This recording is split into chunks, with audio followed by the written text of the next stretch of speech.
Once you're in this position, you're probably going to see more of a steepening out on the way down. Now, what we tend to see with you is that right elbow gets poked a little bit behind us. It sort of gets pulled this way. It gets sort of a little bit too internally rotated.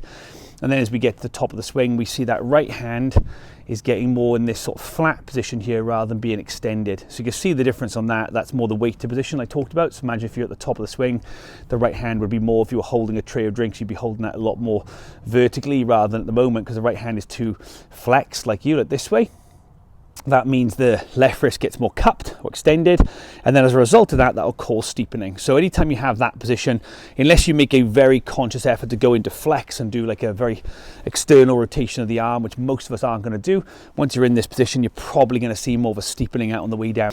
First of all, as we go into the first movement into our waist height here, so as we go to P2, waist height back, we're looking to make sure the right elbow and the right shoulder are more underneath each other here, okay? What we don't want to do is see the tendency, what you do is you sort of drag the elbow behind you early, and that starts the tendency for the right elbow to get internally rotated, and that starts to get us a little bit more sort of in this position here. We get more cupped and flexed with this right wrist like this rather than being more here.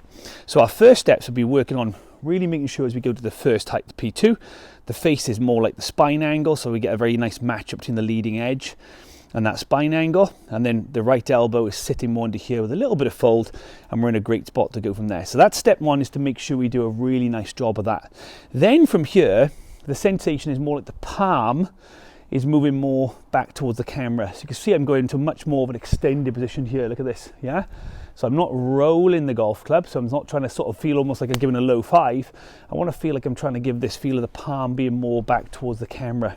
Now, as you can see, as I do that, that keeps the face stronger, but it also starts that right wrist into that extension position at the top. So we start to get more into this. So imagine here, this would be palm to the target, palm to the floor, waist tight, palm to the camera, palm to the sky. So that's our feeling. Palm to the target, palm to the floor, palm to the camera, palm to the sky. Now I put the club back in the position there. Look how good that left wrist is. Look at the face is more neutral, and then the club will start to shallow back down.